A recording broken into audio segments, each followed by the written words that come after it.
Hi. Here we Most go. Americans want to believe that the United States is the gold standard of clean food. But that belief may not hold up to scrutiny. From They may want to, but who believes that?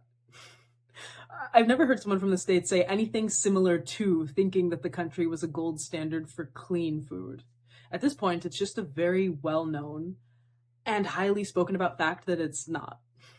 Something I do like about it, though, paying it a compliment before we're about to hear what's wrong with it, is that in some of the bigger cities, there are a lot of choices as far as cuisines. For example, if you're in LA, you could go to a Filipino restaurant, then an Irish pub, get Greek food, Armenian, Persian, Japanese, Chinese, Thai, Ethiopian, Senegalese, barbecue, soul food, all in the same afternoon if you wanted to. The traffic wasn't too bad. That's a whole other subject. But New York is like that as well, or Miami has a lot of food diversity. And there are healthy options in the United States. There just also happens to be a lot of food that is ultra high processed and filled with excess sugars and dyes, which is a problem. I'm excited for this one. I really love talking about food. From unsanitary practices in mass production to the addition of dangerous chemicals, countries have good reason to give the side eye to imported This kid. foods claiming to be USDA approved. That's right. This week we're talking about American foods that have been banned by other countries. But before we get started, be sure to subscribe to the Weird History Food channel. Then leave a comment and tell us what other world food facts you would like to know more about. Now let's see how wrong the rest of the world really is. Is that Jason Momoa? So young. Oh, Skittles have red dye 40. Since the dawn of Skittles, there have been rumors about the dangers of eating them. Every one of us heard at least one classmate claim that the red ones make you sterile, and the yellow ones, they give you cancer. I've heard Turns that. out, it might be worse than that. First of all, your classmate wasn't wrong. The dyes known as Yellow 5 and Yellow 6 have been linked to hives and hyperactivity in children. Sweden and Norway have banned the candies out of concern. The European Union will most likely be banning Skittles at the end of the year, The video's 3 years old, so you'll have to let me know if Skittles are now banned in the EU. having already swapped out some of the dye for more natural flavors. This is because of something called titanium dioxide, which can be found making the colors pop across the rainbow. Research linked titanium dioxide to damaged DNA, which can lead to cancer. Wow. While Europe may be ahead of the Skittles awareness curve, America is quickly catching up. In May of 2021, the Environmental Working Group asked the FDA to categorize titanium dioxide as toxic. And yes, before you ask, right now the FDA says it's okay to consume some of that chemical compound. You can taste the rainbow, but just in moderation.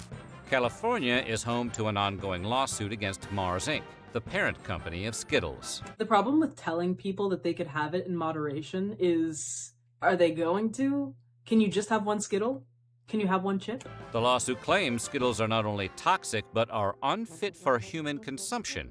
So maybe for now, play it safe. Just go have some Swedish fish instead. Skittles were invented in the UK. Just a little fun fact for you. Not a big candy person in general, but I'm going to put you onto something. If you ever want a sweet but don't want to get a candy, take a date, cut it in half, put some ghee in there, sprinkle sea salt, and just thank me later. It tastes like a gooey caramel. Speaking of California, to the subject, just this morning I was reading on Reuters an article that was talking about how they're the state, or at least one of the states with the most safety regulations around food, and how they were finding that a lot of baby foods have way too much lead in them, which is very concerning, to say the least. I will find the article for you and link it if you want to read it. Bread. Ever looked at a piece of crusty French baguette, be it in cartoon or in real life, but let's be honest, it was probably in the hands of Pepe Le Pew, and think, I can't make a sandwich with that? As great as we talk about the invention of sliced bread, a lot of European countries have actually banned much of what you'd find on America's wide grocer shelves. That's because we make a lot of our bread not just with grain, but with a variety snap packs worth of additives. Like azodicarbonamide, for example, which helps bleach flour and strengthen dough. Fun fact about azodicarbonamide, it's also used in a spectrum of industrial products, including yoga mats. Yum. Downward dogs. The European Union is really against the idea of its citizens eating yoga mat material and has banned their use in food products. Bread should have water, yeast, flour, and salt, with slight variation depending on what type of bread you're baking. My top favorite breads right now, top 3, brioche, baguette, sourdough. Actually, top 4, let's go naan as well. I don't eat bread often, but when I do, it never disappoints me. Some butter on there. Or, this isn't popular everywhere, but I very much like Marmite spread. So savory. Pork. Pork, the other white meat, is a staple of American meats along with chicken, fish, and beef. From bacon to ham, hot dogs to pork chops. American meat eaters consume about 67 pounds of pig per person every year. Soo-wee, my heart is stopping. Don't get us wrong, other nations indulge in swine just as much, if not more, than Americans. So why doesn't the U.S. export scores of succulent bacon-bearing boars? Well, it turns out America adds a lot of chemicals during processing. I believe it. Ractopamine in particular is used in many pig farms to raise porkier porkers. Ractopamine, which we put a dash of in a lot of foods, has been banned in 160 countries, which all consider the drug unsafe for human consumption. This in turn has led to a prohibition of pork exports across the world. The EU hasn't touched the stuff since outlawing ractopamine in 2009. China and Russia have been ractopamine-less since 2013.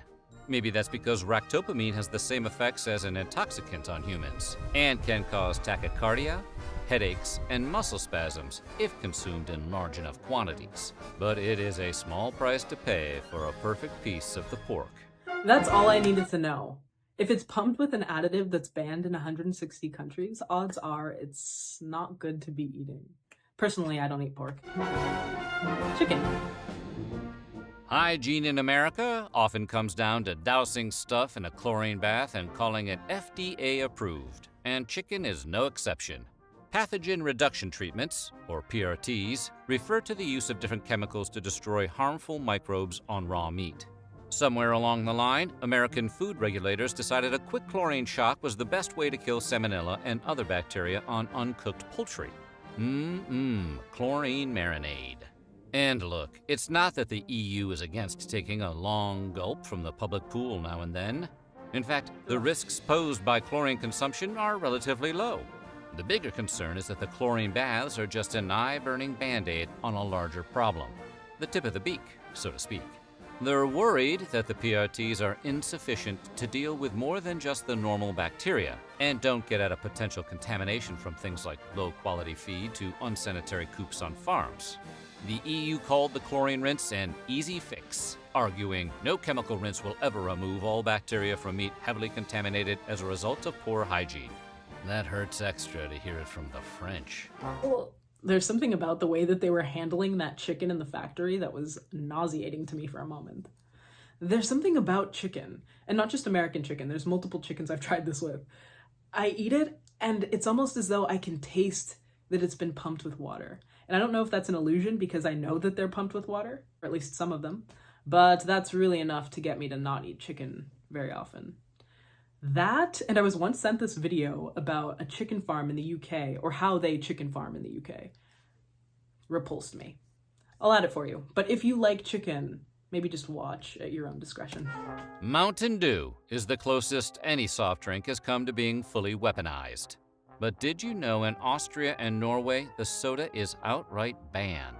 That's because Mountain Dew's signature Chernobyl radiant hue comes from tartrazine, also known as yellow 5. And if your ADHD hasn't kicked in yet, you'll remember that color and number from the Skittles section earlier. It's been linked to headaches, hyperactivity, and the desire to be annoying to other people.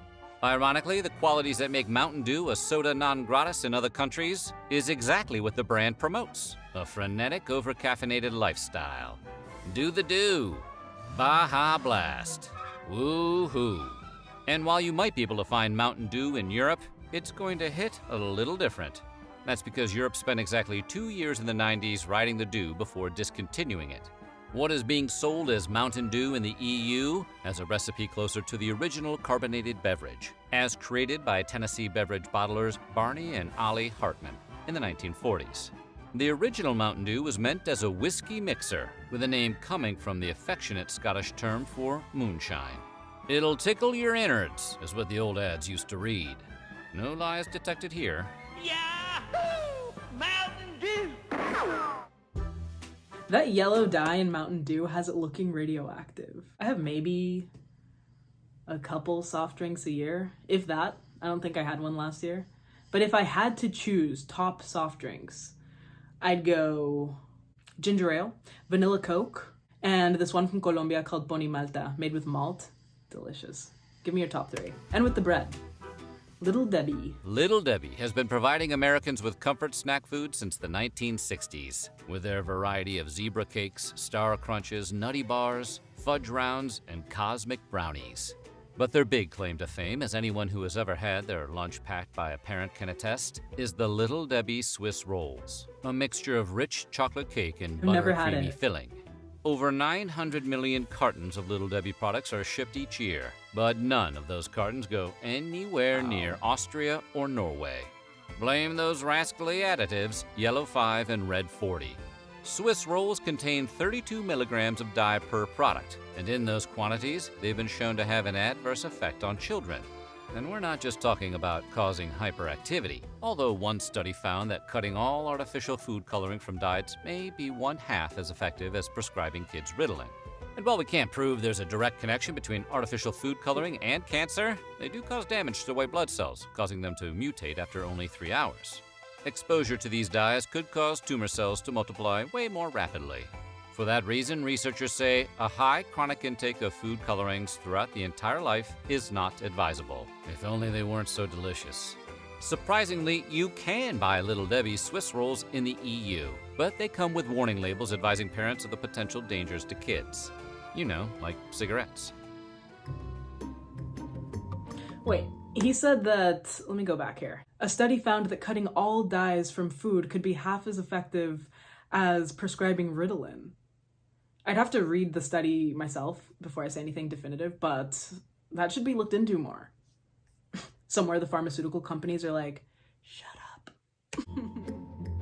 Special K. When you hear the words banned breakfast cereal, you're probably imagining one of the countless kid-focused brands of sugary morsels, like the oh-so-delicious Cookie Crisp. So you might be surprised to learn that it's actually Special K, the most boring cereal on all of the earth, that has been banned in Denmark and discouraged in the EU.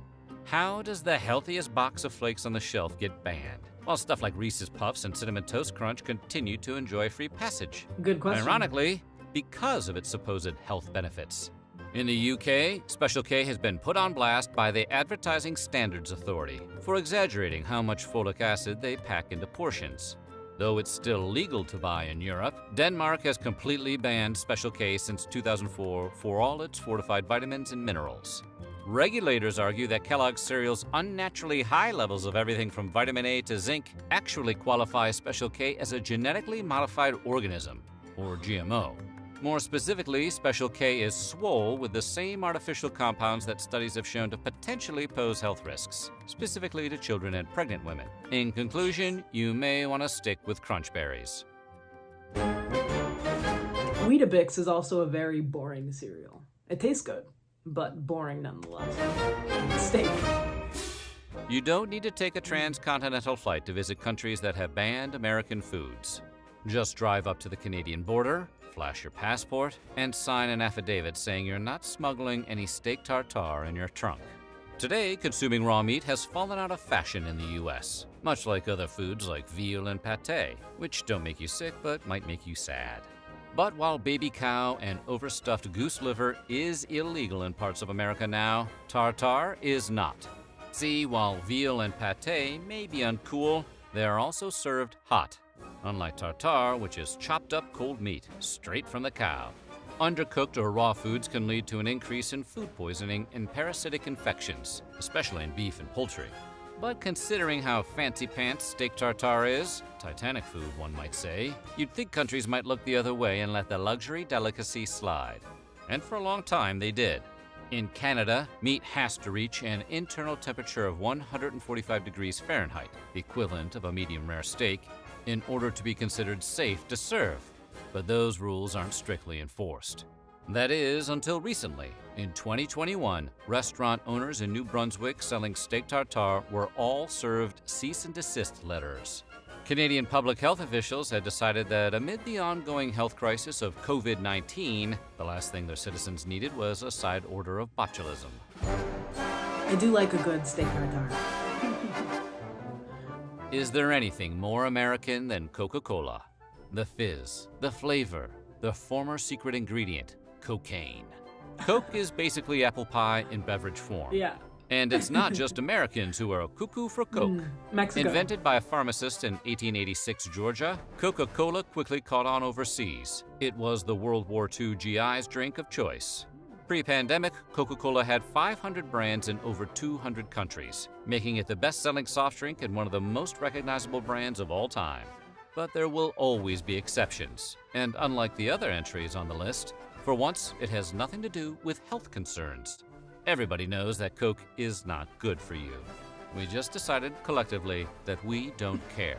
No, the countries that have outlawed the brand have done so because of what it represents, a symbol of the encroachment of American capitalism. From 1962 to 2011, the U.S. banned sales of Coke to Burma as part of sanctions against the military junta that ruled the country until 2011. It resumed sales in the country in 2012. Today, Coca-Cola is only unavailable in 2 countries with long-term trade embargoes Cuba. with the U.S. North Korea hasn't allowed Coke since 1950, and the bubbly beverage has been banned in Cuba since Fidel Castro ceased supplies in 1962.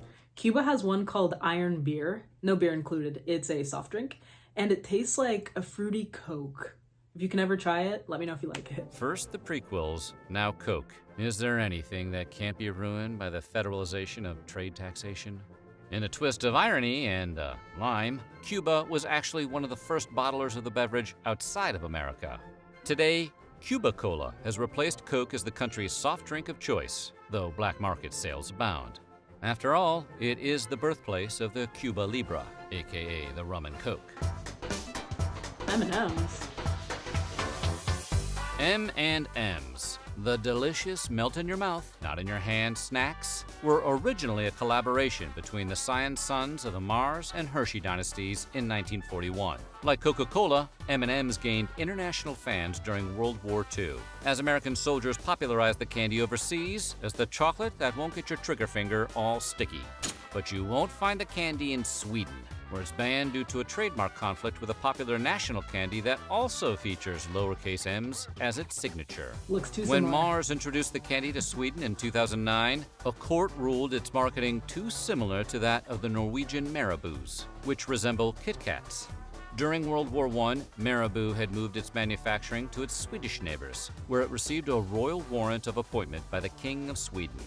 And here we thought the Swiss were the chocolate snobs. Should you want to check out what the fuss is all about, Marabou's is sold in IKEA stores here in the U.S.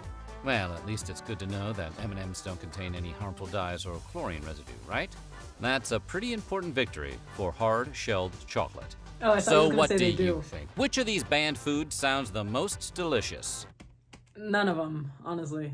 This was a video from Weird History Food. Of course, that's going to be linked down below. I was watching a few videos from their sister channel. I think that one's just called Weird History, over on Patreon, because they had this one that was explaining what people ate during the medieval times, or life in the Soviet Union, life in ancient Rome. I recommend those to you. I'll actually link you that second channel so you can go through and see if you find anything interesting. But now I want to watch a video on foods from around the world.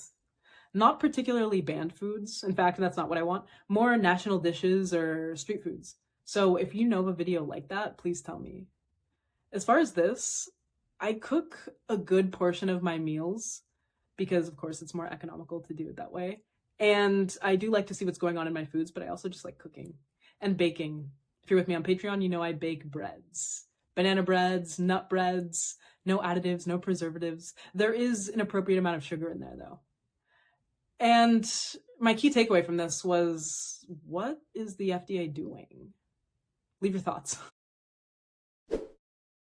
For the book recommendation, this one's called Outlive by Peter Attia. I chose this audiobook pretty randomly, and I was surprised at how much I ended up liking it. And I'm not typically a reader of the health and fitness genre. I like both of those things. I just don't read about them very often. But this book was more about the science behind exercise, sleep, health, both physical and mental health. The factors of why some people age healthier than others, longevity. And if I'm not mistaken, the author is also the audiobook narrator. So I'm going to link that for you down below. Today's category is going to be food-related songs. And in this case, drinks are also going to count as food. When I tell you that this one took me a second. My first choice, though, is Indian Food by Dumbo Gets Mad. I think this group is Italian, but they started in LA. I'd put it under the contemporary rock genre and then some type of maybe psychedelic pop subgenre. So you'll have to let me know if you like it, or if you've already heard it. This is the only song I know from Dumbo Gets Mad. Next is a classic, Coffee and TV by Blur, 90s British rock band. This is the one with the video of that little milk carton. Definitely one of my favorite video clips of theirs. And lastly, we'll go with Daniela Andrade, and this song is Gallo Pinto. I read she's Canadian Honduran. Gallo Pinto is this popular dish in Honduras, Nicaragua, Costa Rica. Personally, I think the one from Nicaragua is the best, but of course I'm very biased there.